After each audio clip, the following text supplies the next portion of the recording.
Em 485 a.C., quando conquistada pelos babilônios, Israel era uma terra árida, onde os poucos camponeses que a habitavam davam duro para sobreviver. Esta era a terra que Deus havia prometido para Abraão, Isaque e Jacó, e aos seus descendentes para sempre. Toda a terra que você está vendo, darei a você, Abraão, e a sua descendência para sempre. A terra não poderá ser vendida definitivamente, porque ela é minha. O povo que orgulhosamente habitava a terra prometida foi dizimado, espalhado e levado à Babilônia, onde passou 70 anos, conforme predito por Jeremias. Toda esta terra se tornará uma ruína desolada, e vocês estarão sujeitos ao rei da Babilônia durante 70 anos. Muitos judeus haviam voltado a Jerusalém para reerguer o templo, mas o resto da cidade estava em ruínas, suas paredes derrubadas e portões queimados.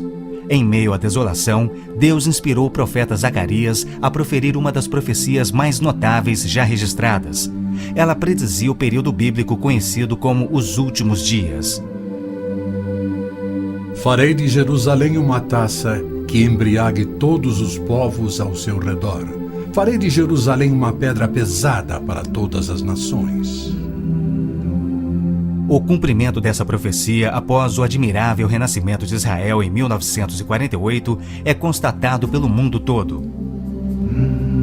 Exatamente como previsto na Bíblia, ao invés de Nova York, Berlim ou Moscou, a pequenina Jerusalém é o fardo maior dos países do mundo. O peso que ela tem é tal que o Conselho de Segurança das Nações Unidas dedicou quase 1/3 das suas deliberações a Israel, que representa apenas 1/1000 da população mundial.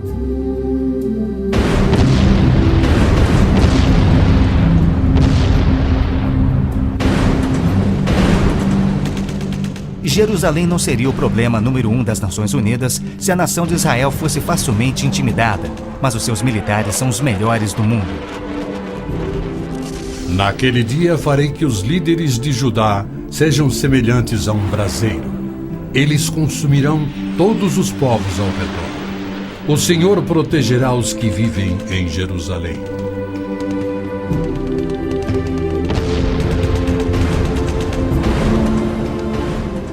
E exatamente como previsto, Israel tem devorado quem o ataca, vencendo todas as guerras, apesar de enormes desvantagens.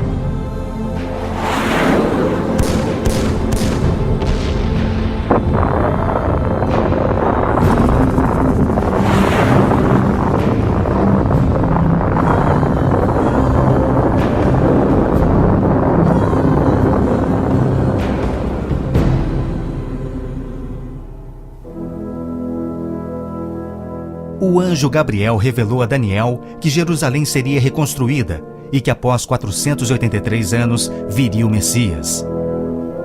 E que seu próprio povo, o povo de Israel, o rejeitaria e o crucificaria. Que a cidade e o templo ficariam outra vez em ruínas. E foi assim que aconteceu. Depois o ungido será morto e já não haverá lugar para ele. A cidade e o lugar santo, o templo, serão destruídos pelo povo do governante que virá. Jesus entrou em Jerusalém no dia exato da profecia, foi aclamado como Messias e depois rejeitado. Jesus mesmo profetizou: Eu lhes garanto que não ficará aqui pedra sobre pedra, serão todas derrubadas. E serão levados como prisioneiros para todas as nações. No ano 70 DC, exatamente como Cristo previu, os exércitos romanos sob Tito saquearam Jerusalém, derrubaram o templo de Herodes e não deixaram pedra sobre pedra. Mais de 1 milhão de judeus foram mortos e o remanescente espalhado pelas nações. Vocês serão desarraigados da terra em que estão entrando para dela tomar posse. Então o Senhor os espalhará pelas nações, de um lado ao outro da terra. Os profetas de Israel também previram o antissemitismo, que perseguiria os judeus por toda parte. Vocês serão motivo de horror e objeto de zombaria e de riso para todas as nações. Espalhados entre as nações, os judeus têm sido odiados, perseguidos e mortos como nenhum outro povo, enquanto a estéril terra de Israel permaneceu de luto. Após sua visita em 1867, o escritor Mark Twain escreveu: Belém, a terra em que os anjos cantaram não é habitada por criatura alguma. A Palestina se recobre de pano de saco e cinzas, desolada e sem beleza. Em outra de suas profecias admiráveis, Jesus declarou: Jerusalém será pisada pelos gentios, até que os tempos deles se cumpram. Jerusalém foi disputada por todos os grandes povos da história. Babilônios a dominaram, depois os medo-persas. Alexandre o Grande tomou a Palestina para os gregos em cerca de 300 a.C. Depois foram os egípcios, seguidos pelos assírios e então os romanos. Invasores islâmicos se apoderaram dela, mas foram depostos nas cruzadas. Mais tarde, os mamelucos islâmicos do Egito a tomaram. Depois, os turcos otomanos reinaram por 4 séculos. E ao longo destes séculos, os judeus ali viveram e sofreram. O pleno cumprimento das profecias bíblicas sobre Israel, Jerusalém e os judeus é a prova incontestável da existência de Deus e da veracidade bíblica.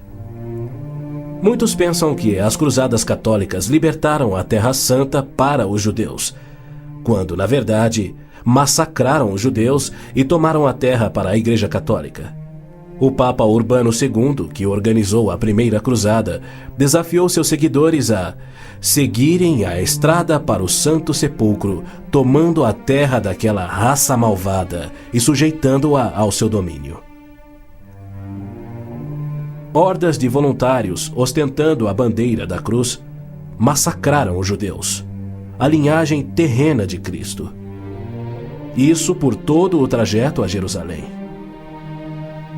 O líder da cruzada, Godofredo de Bouillon, jurou que se vingaria pelo sangue de Cristo, matando até o último dos judeus.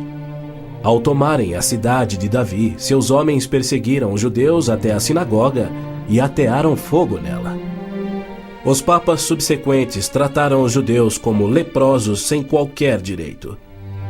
Entre estes, Pio VII, Leão XII, Pio VIII e Gregório XVI. O abuso de Hitler contra os judeus alemães antes da Segunda Guerra descortinou um antissemitismo fervilhante que se estendeu por todo o mundo. Ao navio transatlântico St. Louis, abarrotado com 1.100 refugiados judeus, foi negado acesso a todos os portos nas Américas do Sul, Central e do Norte. 700 destes tinham vistos de imigração para os Estados Unidos, porém o presidente Roosevelt os enviou de volta para morrerem nos fornos de Hitler. Até mesmo a Suíça rejeitou os judeus, devolvendo-os aos seus assassinos, e serviu como banqueira de Hitler, guardando para os nazistas bilhões de dólares em ouro e dinheiro roubado das vítimas judias. No final da Segunda Guerra, a promessa de Deus de retornar o seu povo à Terra Prometida parecia mais absurdamente ilógica do que nunca. 6 milhões de judeus perderam a vida no Holocausto de Hitler, um fato que muitos continuam a negar. Embora Adolf Eichmann relatou, enquanto prisioneiro, que o massacre dos judeus foi o maior de todos os crimes, a maior dança funesta da história da humanidade.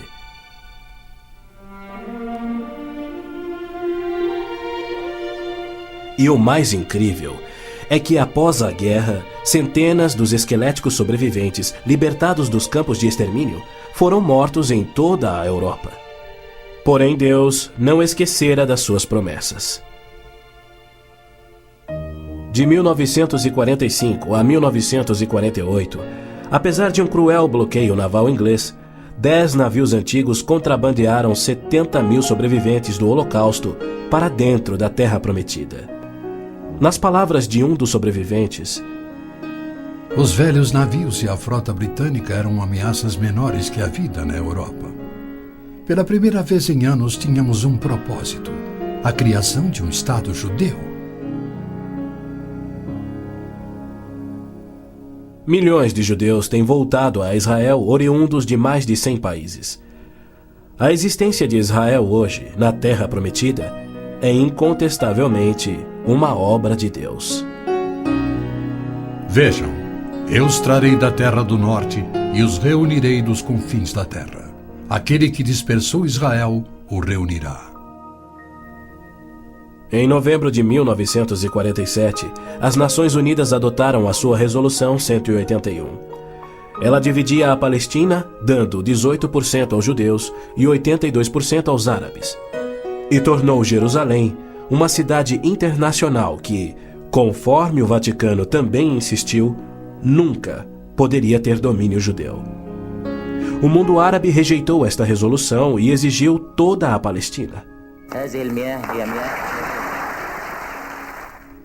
Até hoje, nenhum mapa árabe admite a existência de Israel.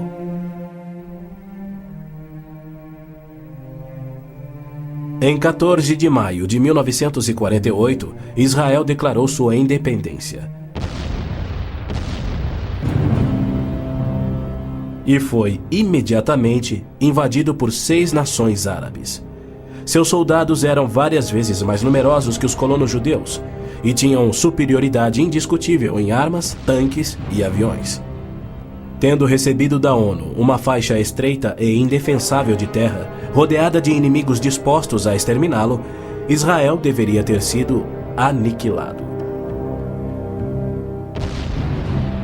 Porém, para a surpresa do mundo inteiro, que torcia para os seus inimigos, os colonos israelenses derrotaram os que buscavam destruí-los, exatamente como Deus prometera. E assim tem acontecido em guerra após guerra, à medida que seus inimigos têm tentado aniquilar Israel. Sim, é isto mesmo.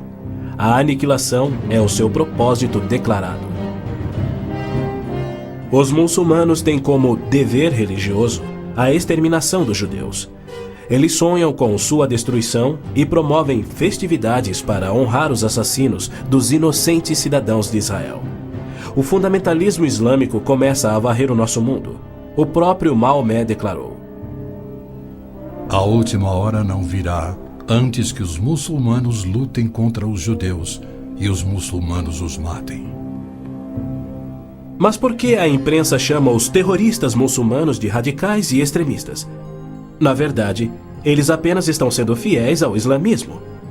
O Corão ordena: Não tomeis por confidentes amigos os judeus nem os cristãos. Matai os idólatras, os não muçulmanos, onde quer que os acheis. Capturai-os, acossai-os e espreitai-os.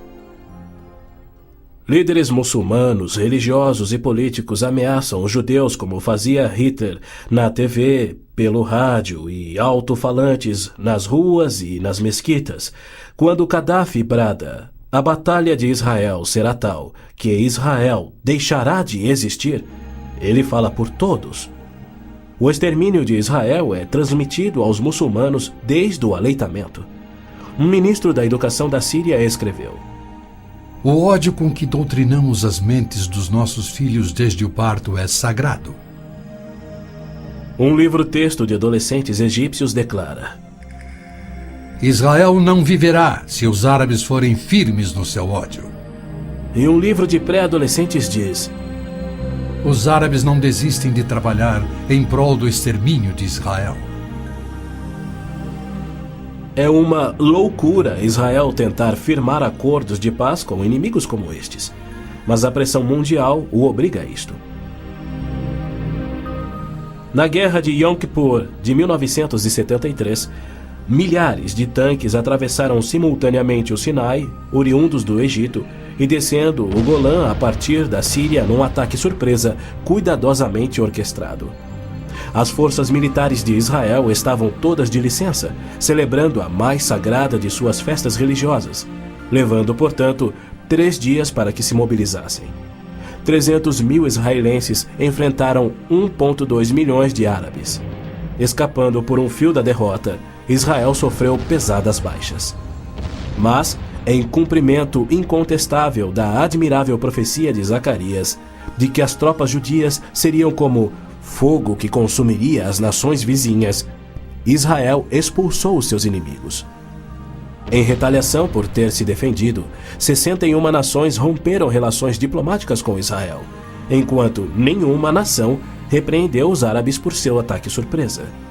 Este tenso e custoso estado de alerta de Israel tem sido manipulado de modo a acusá-lo de perpetrador de violência infundada contra vizinhos amantes da paz. O antissemitismo é uma força motriz da mídia mundial, que é muito influenciada pelo dinheiro do petróleo. Não se veicula nenhuma crítica aos árabes e suas repetidas ameaças de extinção de Israel. Quando Israel deportou 400 terroristas do Hamas e do Jihad Islâmico por terem matado e mutilado centenas de seus civis, foi criticado pela mídia internacional e censurado pelas Nações Unidas. Mas quando o Kuwait deportou 300 mil palestinos, em sua maioria civis inocentes, a mídia fez pouco caso e as Nações Unidas ignoraram o fato. As Nações Unidas são flagrantemente pró-árabes e contra Israel. As chamadas Forças de Paz das Nações Unidas no Líbano abrigaram terroristas da OLP, ofereceram suas instalações para treinar terroristas, forneceram equipamento militar e auxiliaram as equipes de terroristas a caminho de atacarem Israel.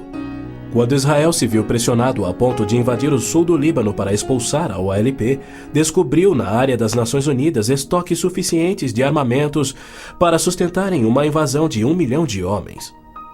E a maioria, incrivelmente, era avançada demais para ser operada pela OLP e era obviamente destinada a uma invasão soviética. A ONU já condenou Israel mais de 370 vezes por ter se defendido, porém nunca condenou os terroristas ou os seus agressores. 2 anos após a Olimpíada de Munique, em que a OLP assassinou 11 atletas israelenses, Arafat, o seu líder, foi convidado para falar na Assembleia Geral da ONU. E foi recebido como herói, embora clamasse pela extinção de Israel. O então secretário-geral da ONU, Boutros Ghali, declarou: Os judeus devem abrir mão de sua condição de nação e do Estado de Israel para serem assimilados como uma comunidade do mundo árabe. O Domo da Rocha, no cume do Monte Moriá, está situado no coração de Jerusalém. Esta edificação de 141 mil metros quadrados inspira paixões tão explosivas que pode ser o estopim da Terceira Guerra Mundial a qualquer instante. Foi ali que Abraão obedientemente construiu um altar e colocou sobre ele o seu filho Isaque, disposto a oferecê-lo como sacrifício a Deus.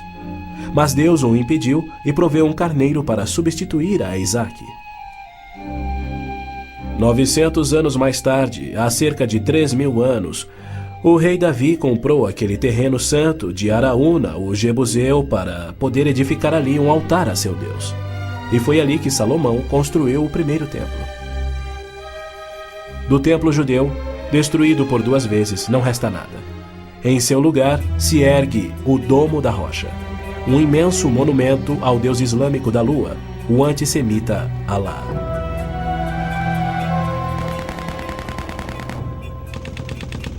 Em 1967, quando Israel capturou o leste de Jerusalém e junto com ele o Monte do Templo, isto parecia contradizer a profecia de Cristo de que Jerusalém seria pisoteada pelos gentios até a sua vinda.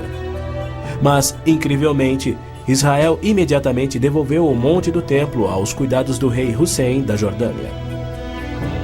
Este, por sua vez, o confiou a Yasser Arafat e a sua OLP em 1994. Assim, o coração de Jerusalém está nas mãos de gentios e as nações dos gentios de todo o mundo exigem o controle. Uma das principais tensões no Oriente Médio, hoje em dia, é a questão do chamado povo palestino. A Organização de Libertação da Palestina, a OLP, liderada por Yasser Arafat desde 1969, alega representar os palestinos. A OLP declara: Nosso conflito com o inimigo sionista não surge em função da demarcação de suas fronteiras, mas sim da própria existência de Israel. A OLP, como todos devem saber, é uma organização islâmica de terrorismo. Ela treinou as gangues de assassinos de Idi Amin, que mataram 300 mil cristãos negros em Uganda. Na verdade, a maioria das organizações terroristas em todo o mundo foram treinadas pela OLP. Arafat cometeu seu primeiro assassinato aos 20 anos. Sob sua liderança, a OLP se tornou a maior, a mais rica, a mais violenta e a mais sangrenta das organizações terroristas já conhecidas. Em 1970, a OLP tinha 55 bases na Jordânia, e seu terrorismo contínuo contra os civis jordanianos era tão maligno que o rei Hussein a atacou com suas tropas de beduínos e, após semanas de sangrentas batalhas, expulsou a OLP para o Líbano. Ali, a OLP aniquilou as cidades cristãs de Damour, Beit Malá, Tal Abbas e outras. A mídia fez vistas grossas ao seu reinado de terror no Líbano. A imprensa internacional foi ameaçada e se manteve em silêncio. Os que ousaram divulgar a verdade tiveram mortes brutais. Larry Buckman e Sean Tulan, da TV ABC, Mark Trion, da rádio belga Livre, Robert Pfeffer, da revista Der Spiegel, e outros. Cerca de 300 mil civis libaneses foram mortos e mais de 100 mil das jovens sobreviventes foram engravidadas por estupros da OLP antes que Israel a expulsasse. Porém, novamente, Israel foi censurado. Ladies and gentlemen, Mr. Arafat, Chairman of the Executive Council of the Palestine Liberation Organization, His Excellency Yitzhak Rabin, Prime Minister of Israel, the President of the United States. Quaisquer tratados de paz com a OLP têm como propósito único enganar Israel. O modelo que os muçulmanos seguem hoje foi dado por Maomé. Em 628, ele firmou um tratado de paz de 10 anos com sua tribo Quraysh, em Meca. 2 anos mais tarde, ele atacou Meca, matando os homens e escravizando as mulheres e crianças. Arafat declarou publicamente: Em nome de Alá, eu não considero o acordo de paz entre a OLP e Israel mais do que o acordo assinado entre nosso profeta Maomé e a tribo Quraysh. A paz para nós implica na destruição de Israel. O primeiro passo é fingir a paz para ganhar territórios dentro de Israel, de onde possa lançar sua destruição final. Por incrível que pareça, Arafat e seus assassinos da OLP têm sido eximidos e celebrizados pela mídia mundial. Este criminoso, impiedoso e sadista recebeu um prêmio Nobel da Paz e é honrado como campeão da justiça em prol do oprimido povo palestino. Palestinos? Nunca houve palestino, seja povo, nação, língua, cultura, religião ou economia. As alegações de serem descendentes de um povo palestino que supostamente habitou uma terra chamada Palestina por milhares de anos não passa de uma mentira intencional. A terra era chamada Canaã e era habitada por cananeus. E o que fora Canaã tornou-se a terra de Israel quando Deus a entregou ao seu povo. Porém, uma história revisada que oculta a verdade é promovida nas melhores enciclopédias e livros, incluindo publicações cristãs. Aqueles que hoje se denominam palestinos são árabes, por berço, língua, religião islâmica e cultura. A origem do termo Palestina provém dos filisteus, os arqui-inimigos do antigo Israel. Em 130 d.C., os romanos reconstruíram Jerusalém como uma cidade pagã, tendo um templo de Júpiter no lugar do templo judeu. Provocados à rebelião, 500.000 de judeus foram mortos e milhares escravizados. Os romanos, irados, renomearam a terra de Israel, batizando-a de Síria-Palestina. Assim surgiu o termo palestino. Dali em diante, os judeus que ali viviam foram chamados de palestinos. Na Segunda Guerra, o exército britânico tinha uma brigada palestina composta por voluntários judeus. A Orquestra Sinfônica da Palestina era de judeus, assim como o Palestine Post era um jornal de judeus.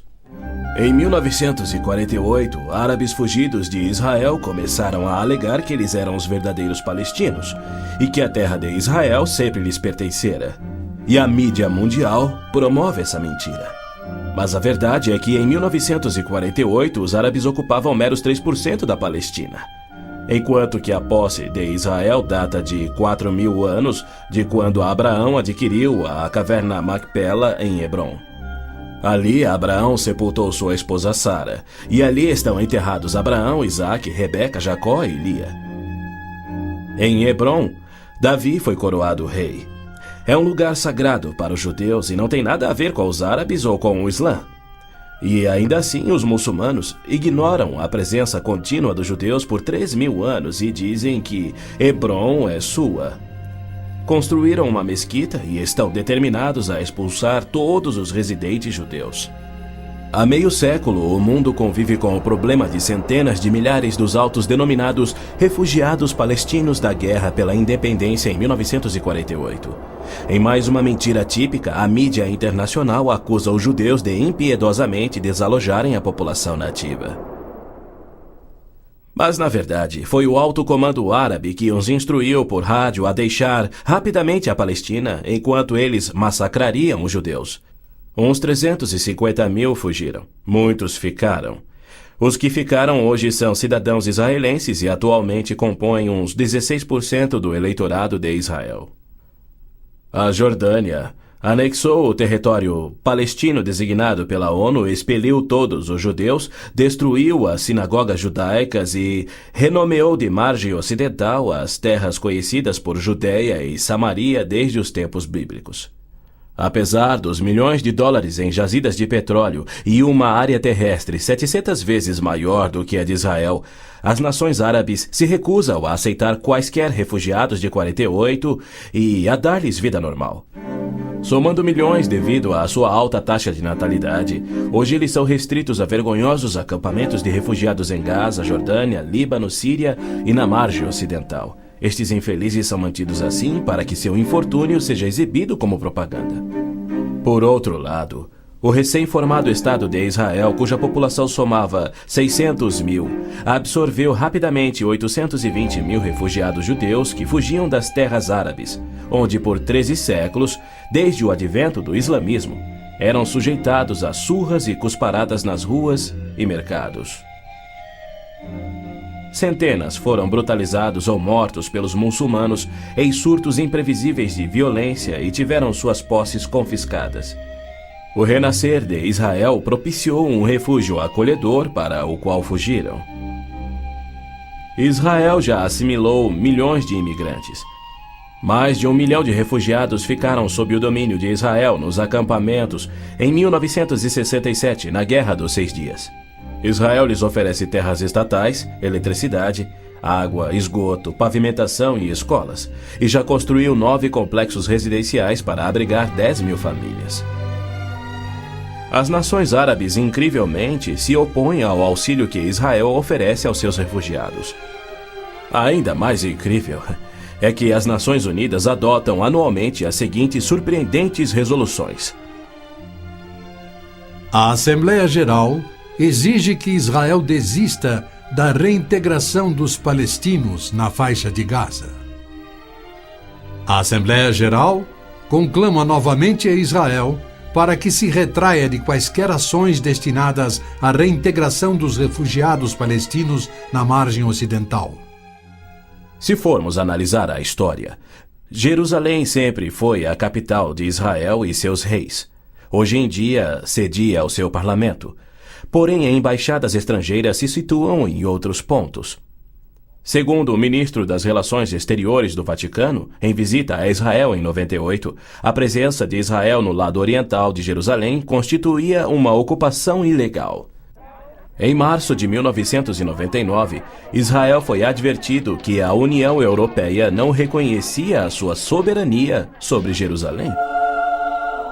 Numa bula papal do Jubileu de 2000, o Papa João Paulo II rejeitou novamente a soberania israelense sobre Jerusalém. Em fevereiro de 2000, o Vaticano assinou um acordo com a OLP no qual se pedia garantias internacionais de que Jerusalém fosse mantida sob controle internacional. Os maiores inimigos de Israel são o Islã e o catolicismo romano. João Paulo II tem calorosamente recebido o fascínora Yasser Arafat diversas vezes, até mesmo quando estava no auge de sua carreira como um dos assassinos e criminosos mais notórios do mundo. É claro que João Paulo II tem piamente condenado o antissemitismo, como lhe cabe fazer. Porém, ele se limita a se desculpar por atos cometidos por filhos e filhas da Igreja. E ele nunca, jamais, admitiu que os judeus e evangélicos martirizados na Inquisição o foram por política oficial da Igreja e seus papas. Roma insiste até em nossos dias que os católicos e não os judeus são o povo escolhido por Deus. Por exemplo, em 1928, um decreto do Vaticano se referia aos judeus como povo anteriormente escolhido por Deus. Em 1965, o Segundo Concílio do Vaticano declarou: a Igreja constitui o novo povo de Deus. A Roma Católica se denomina a Cidade Santa, a Cidade de Deus, a Cidade Eterna, títulos que Deus deu a Jerusalém. O interessante é que, ao invés de repreender Arafat por sua paixão por aniquilar Israel e suas crenças islâmicas anticristãs, o Papa aceitou seu convite para estar com ele em Jerusalém, celebrando a quem chamou de o nosso Jesus Cristo, entre aspas. Nosso Jesus Cristo? Segundo Arafat, Jesus foi um palestino que lutava contra Israel por sua liberdade, e o Papa apenas sorriu e o abençoou.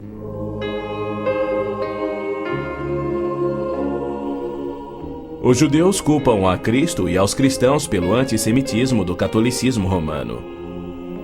Mas o catolicismo, com seu falso evangelho de obras, sacramentos, purgatório e indulgências, não representa o cristianismo bíblico. Nenhum cristão verdadeiro poderia ser antissemita. Jesus foi um judeu. Inclusive, a Igreja Católica matou muito mais evangélicos do que judeus. O Papa Inocêncio III massacrou por completo a cidade de Béziers, na França. Morreram cerca de 60 mil cristãos albigenses. E, segundo o Papa, foi o auge do seu papado. Os exércitos dos papas levaram um século para exterminar os albigenses, e o mesmo destino foi imposto aos valdenses, huguenotes, husitas e outros. No massacre de São Bartolomeu foram chacinados 70 mil huguenotes, mais 200 mil foram mortos depois e 500 mil fugiram da França para salvar a vida. E como estes, há muitos outros exemplos. Hitler não assassinaria os 6 milhões de judeus se os séculos do antissemitismo romano não tivessem preparado o caminho. Em 26 de abril de 1933, Hitler relembrou aos representantes do Vaticano, Bispo Burney e Monsenhor Steinmann, que por 15 séculos Roma considerara os judeus parasitas a serem exterminados, e que ele lhes oferecia uma solução final para o problema dos judeus. Antes de se tornar o Papa Pio XII, o cardeal Eugênio Pacelli, núncio papal da Alemanha, entregou dinheiro do Vaticano a Hitler para formar o Partido Nazista. Ao se tornar Papa, Pacelli enviou uma mensagem de apoio ao Führer. Ao ilustre Herr Adolf Hitler, Führer e chanceler do Reich alemão. É com grande prazer que recordamos os muitos anos passados na Alemanha como núncio apostólico, ocasião em que fizemos de tudo para estabelecer relações harmoniosas entre a Igreja e o Estado. Agora, suplicamos ainda mais fervorosamente para alcançarmos este alvo. Era 1939 e os abusos de Hitler, bem como suas intenções para os judeus, já eram conhecidos em todo o mundo.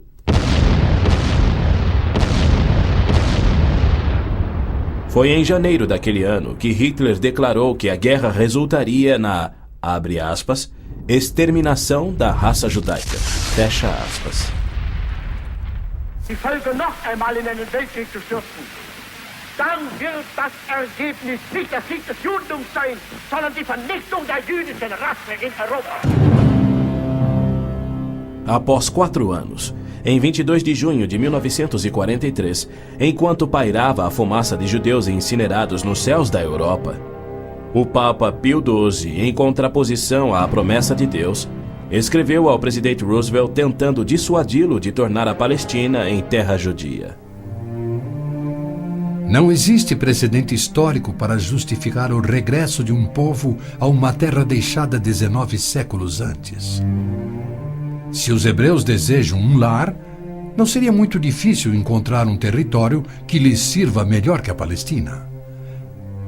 Com o aumento da população judaica naquela região, graves novos problemas surgiriam. Sem precedente histórico, Deus o havia prometido. Pio XII nunca condenou o Holocausto em público. Tampouco buscou dissuadir Hitler do seu intento de aniquilar os judeus. Porém, ele se manifestou, de forma bem enfática, contra o regresso dos judeus à terra de Israel, que Deus lhes dera como herança eterna. Do mesmo modo, Pio X declarou em 1904: Não podemos reconhecer os judeus como povo. Em 1919, o cardeal Pietro Gasparri, secretário de Estado do Vaticano, escreveu: O perigo que mais nos amedronta é o da criação de um Estado judaico na Palestina. E quanto ao Islã, esta religião de violência tem sempre forçado conversões pela espada. Após a morte de Maomé, a maioria dos árabes abandonou o Islã, dando origem às famosas guerras da apostasia. Abu Bakr, o primeiro califa a suceder Maomé, matou dezenas de milhares de ex-muçulmanos buscando reimplantar o Islã. Até o início do século VIII, os ferozes guerreiros do Islã haviam tomado a maioria do Oriente Médio, muito da África e haviam quase conquistado a Europa. A violenta natureza do Islã é vista ainda hoje em multidões bradando "Allah é grande" e infligindo terror e morte sobre os não-muçulmanos. O Islã está por trás da maior parte do terrorismo no mundo. Hoje em dia, multidões muçulmanas periodicamente massacram milhares de cristãos, queimando e saqueando as suas terras.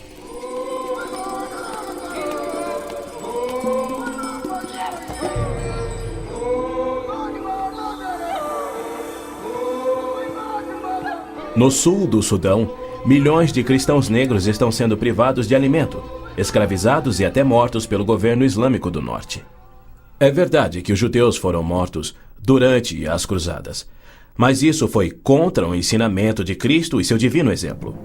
Já os terroristas muçulmanos matam como forma de obediência a Allah, em obediência ao Corão e ao ensino e exemplo de Maomé. Qualquer estudioso muçulmano concordará ser o dever sagrado de todo muçulmano em todas as eras praticar guerra santa o quanto for possível para forçar o mundo inteiro à submissão ao Islã. O Corão mantém mais de 100 versículos sobre lutar e matar neste propósito. Porém, a mídia internacional insiste em descrever o Islã como religião pacífica. Tony Blair, o premier britânico, classificou o Islã dizendo ser sinônimo da paz, tolerância, além de uma força para o bem. Muitos políticos de destaque no Ocidente têm elogiado o Islã e seus caminhos pacíficos, e líderes religiosos também.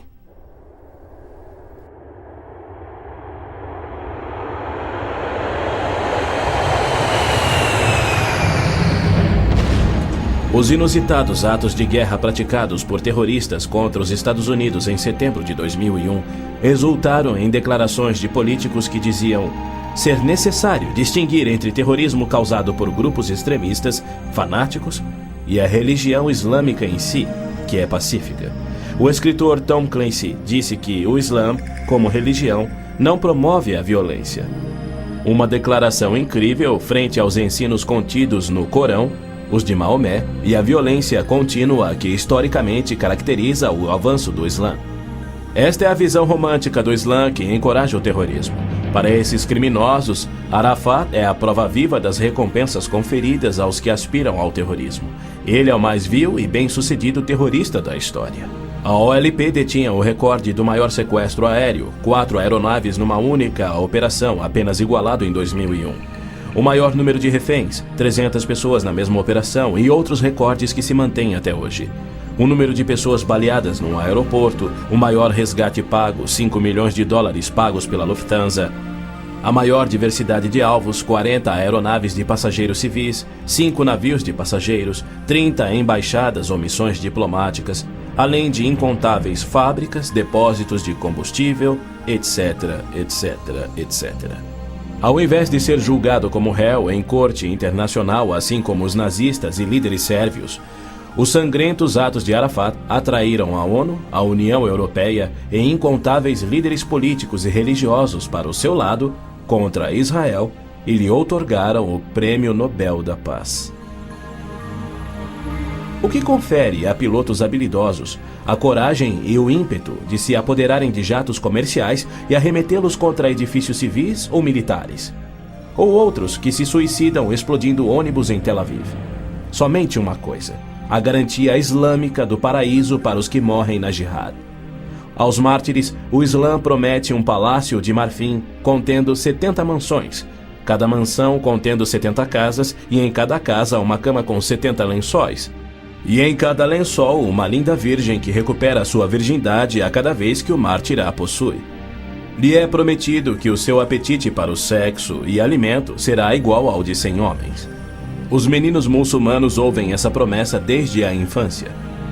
Ela lhes confere a coragem inconsequente que os faz treinar e executar ações terroristas suicidas para infligir morte e destruição sobre os chamados inimigos de Alá.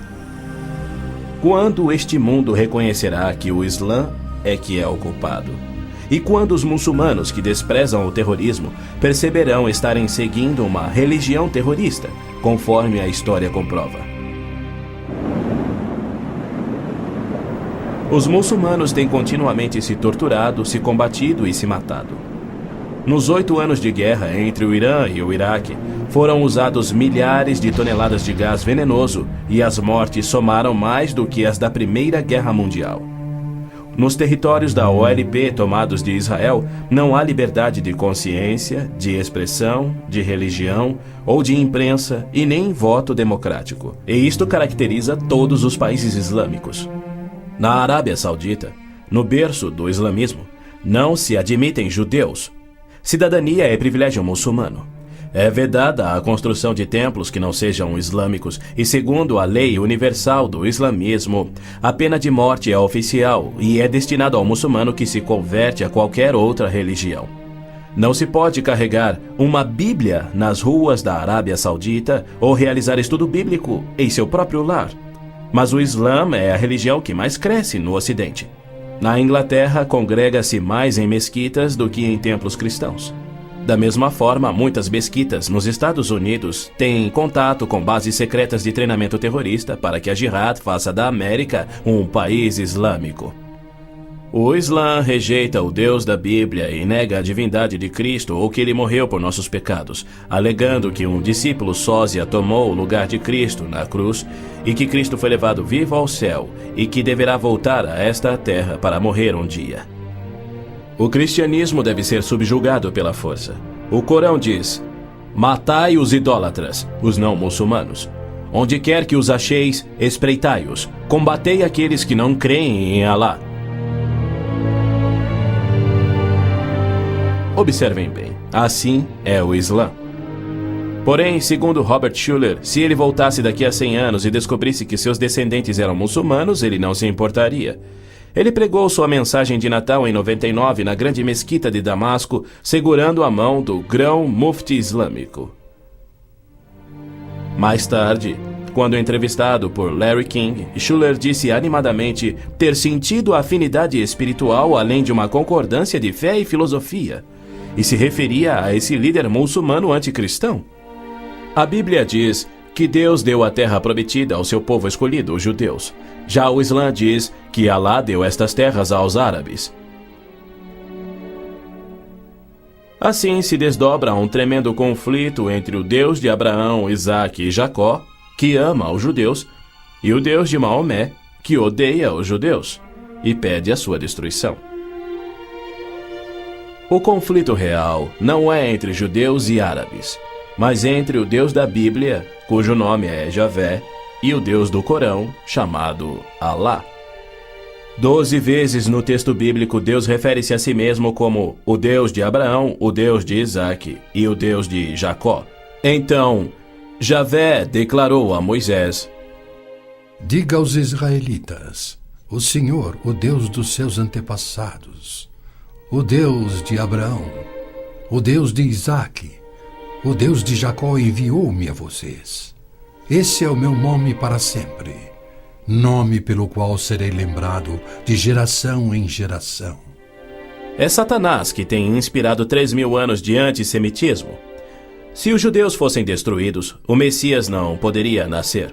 Mesmo após a vinda de Cristo, se Satanás destruísse os judeus, Javé seria um mentiroso, incapaz de cumprir sua promessa de restaurar a terra a Israel para que dali Cristo reinasse no trono de Davi na sua segunda vinda. A integridade de Deus tem a ver com a sobrevivência de Israel. Embora não conste uma única vez no Corão, há mais de 800 menções de Jerusalém na Bíblia. Dela é dito repetidas vezes ser o local em que Javé, o Deus da Bíblia, estabeleceu o seu nome para sempre. Yasser Arafat alega que Jerusalém tem sido uma cidade árabe há milhares de anos, quando na realidade ela nunca o foi. Em julho de 1889, constou no jornal Pittsburgh Dispatch que, dos 40.000 habitantes de Jerusalém, 30.000 eram judeus e a maioria do restante era cristã. Quando Israel declarou sua independência em 1948, havia 100.000 judeus vivendo na Jerusalém antiga. Ela foi fundada há 3.000 anos por Davi, o grande rei de Israel, e se manteve uma cidade judia desde então. Não é à toa que mais de 40 vezes a Bíblia se refere a Jerusalém como sendo a cidade de Davi. Ali Deus estabeleceu o trono de Davi para sempre. E naquele trono, o Messias, descendente de Davi, deverá reinar sobre Israel e o mundo. O Senhor Deus lhe dará ao Messias o trono de seu pai Davi, e ele reinará para sempre sobre o povo de Jacó. Jerusalém é um cálice de tontear porque líderes mundiais rejeitam o Deus bíblico e seu plano de paz para Jerusalém e o mundo. A insistência do Vaticano e da ONU de que Jerusalém deve ser uma cidade internacional e dos muçulmanos que dizem que ela lhes pertence constituem desafios ao Deus de Abraão, Isaque e Jacó, assim como a paixão muçulmana pela destruição de Israel. As nações muçulmanas estão se armando com mísseis capazes de portar ogivas químicas e biológicas, além de nucleares.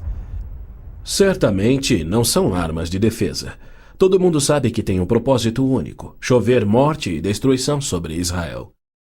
A Síria já fabricou milhares de ogivas químicas, tem vastos estoques de armas biológicas e triplicou seu poderio militar e aéreo desde a Guerra de Yom Kippur em 1973. Israel também tem armas nucleares, atualmente posicionadas em modernos submarinos, e certamente não seria vencido sem utilizá-los. Era a isto que Cristo se referia quando, numa surpreendente profecia que antevia os armamentos modernos, ele alertou sobre uma destruição tão incrível que, se ele não intervisse para interrompê-la, não restaria vida na Terra. E se aqueles dias não fossem abreviados, ninguém sobreviveria. O Armagedon é tema frequente nas profecias bíblicas. A Bíblia descreve com clareza os eventos que anteciparão o Armagedon. Milhões de judeus já voltaram a Israel depois de serem espalhados entre as nações. Eles reconstruíram Israel a partir do nada e sentem-se seguros com uma falsa paz. Com a progressão do processo dessa falsa paz, os árabes matam e queimam as casas dos árabes que suspeitam estar cooperando com Israel. Terroristas muçulmanos que matam judeus são honrados nos países árabes. Ruas e feriados recebem os seus nomes. Na virada do milênio, o Prêmio Palestino de Cultura foi outorgado a Abu Daud por seu livro no qual descreveu como planejou e executou o assassinato de 11 atletas israelenses nas Olimpíadas de Munique em 72. Ainda assim, os israelenses seguem sonhando em alcançar a paz com aqueles que juraram exterminá-los.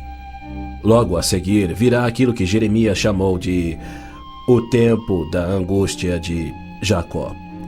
Exércitos do mundo, sob o anticristo, serão trazidos ao Armagedon por Javé, no intento de puni-los por terem odiado, perseguido e matado o seu povo Israel, e para disciplinar Israel por sua descrença.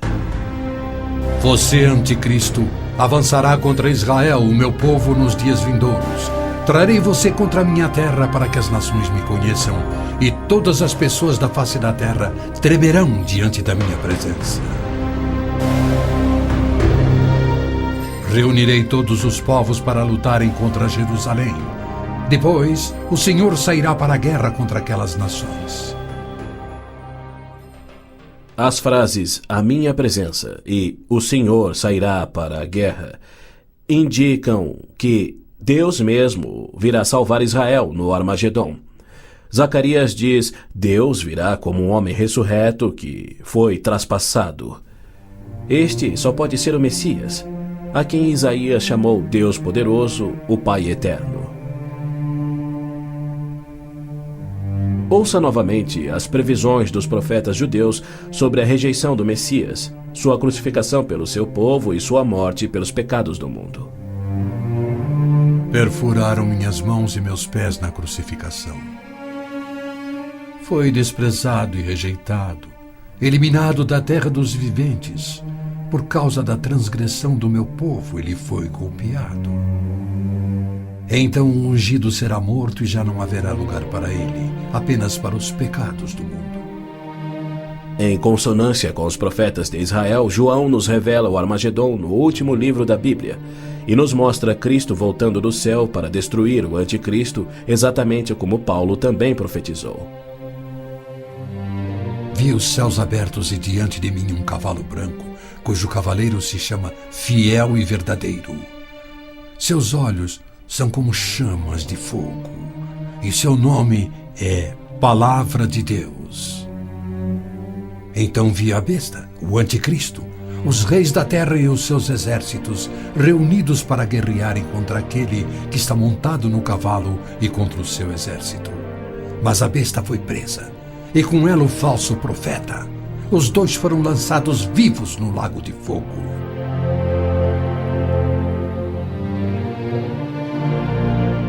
Antes do Armagedon, o anticristo irá confirmar um pacto de 7 anos, garantindo uma falsa paz entre árabes e judeus. Prometerá segurança a Israel, permitirá que Israel reconstrua o templo e reinicie os sacrifícios de animais, após um intervalo de mais de 1900 anos. O anticristo quebrará seu pacto, cessará os sacrifícios, colocará a sua imagem no templo, declarando ser Deus e exigindo ser adorado. Os que se recusarem morrerão. Com muitos ele fará uma aliança que durará uma semana. No meio da semana ele dará fim ao sacrifício e à oferta. Então será revelado o homem do pecado, chegando até a assentar-se no santuário de Deus, proclamando que ele mesmo é Deus. Foi-lhe dado poder para fazer que fossem mortos todos os que se recusassem a adorar a imagem. A que semana Gabriel se referia? Quando isso acontecerá? Ele disse a Daniel que após 70 semanas ou 490 anos, toda a profecia se cumpriria, Israel seria restaurado e jamais voltaria a desonrar a Deus. No final das primeiras 69 semanas de anos, ou seja, 483 anos, o Messias viria e seria morto. O tempo seria contado a partir da data em que o rei da Babilônia concedeu a autorização para a reconstrução de Jerusalém. A partir da promulgação do decreto que manda restaurar e reconstruir Jerusalém, até que o ungido, o líder, venha, haverá 7 semanas e 62 semanas. Neemias diz ter recebido autorização para a reconstrução de Jerusalém no mês de Nissan do 20º ano do rei Artaxerxes, ou seja, em 445 a.C. No domingo, 6 de abril de 32 DC, dia em que se completavam exatos 483 anos, hoje o chamado Domingo de Ramos, Jesus entrou em Jerusalém. Não num cavalo branco, conduzindo uma insurreição contra Roma, como os autoproclamados messias tentaram e os judeus queriam, mas num jumento, humildemente trazendo a salvação dos pecados, conforme Zacarias havia predito. Alegre-se muito, cidade de Sião.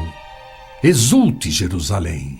Eis que o seu rei vem a você, justo e vitorioso, humilde e montado num jumento, um jumentinho, cria de jumenta. Foi no dia 10 de Nissan, que era o dia em que os cordeiros pascais eram tirados do rebanho, que Jesus entrou em Jerusalém e apresentou ele mesmo ao seu povo. 4 dias mais tarde, quando Israel sacrificava os cordeiros, ele, o Cordeiro de Deus, cravado numa cruz, se entregou pelos pecados do mundo, cumprindo a profecia de Moisés. No 14º dia do mês, quando toda a comunidade de Israel irá sacrificar o cordeiro ao pôr do sol.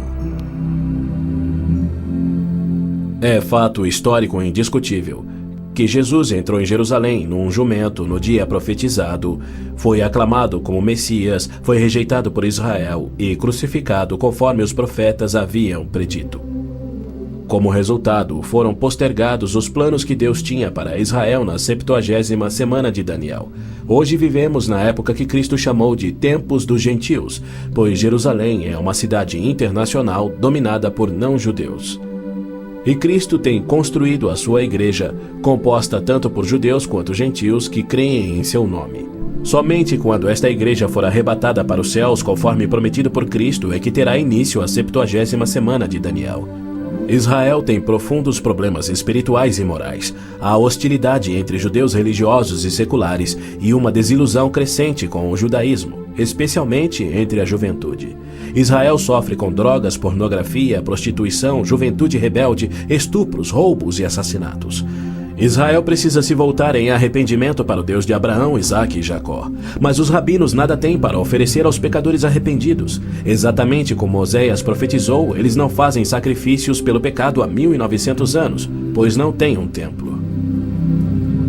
Pois os israelitas viverão muitos dias sem rei e sem líder, sem sacrifício. Foi Deus quem profetizou essa condição. Por que ele permitiria que seu povo escolhido ficasse sem sacerdócio e sem templo no qual oferecer os sacrifícios pelos pecados que ele havia ordenado? Isso só faz sentido se o sacrifício de Cristo na cruz cumpriu todos os sacrifícios do Velho Testamento que já não são mais necessários. Caso contrário, Deus abandonou o seu próprio povo e todo o mundo sem recurso para o pecado. E isso ele nunca faria. As escrituras hebraicas contêm mais de 300 profecias, indicando quando e onde o Messias nasceria e como reconhecê-lo quando ele viesse. Cada uma destas foi especificamente cumprida ao pé da letra na vida, morte e ressurreição de Jesus de Nazaré. Se ele não for o Messias, então não existe o Messias. Pois foi Cristo que no dia exato, revelado pelo anjo Gabriel a Daniel, entrou em Jerusalém num jumento, foi aclamado Messias, depois rejeitado e crucificado conforme profetizado. Segundo as escrituras do próprio povo de Israel, aqueles que esperam a primeira vinda do Messias já estão atrasados em 1900 anos. A única esperança de Israel está na sua segunda vinda. E podemos ter certeza de que, havendo gerado a nação de Israel, Deus irá cumprir o seu propósito. Pois ele declara: Pode uma nação nascer? Acaso faço chegar a hora do parto e não faço nascer, diz o Senhor? Acaso fecho o ventre? Tragicamente, muitos judeus só crerão no seu Messias no Armagedon. Quando Javé aparecer em pessoa para salvar Israel da destruição pelos exércitos, eles reconhecerão finalmente ser o Messias, aquele que foi traspassado e morto pelos seus pecados e que ressuscitou como o próprio Messias predito pelos seus profetas, a quem rejeitaram. Então todos os judeus ainda vivos irão crer. Mas para todos aqueles, judeus e gentios, que morrerem sem crer nele, tragicamente não restará esperança.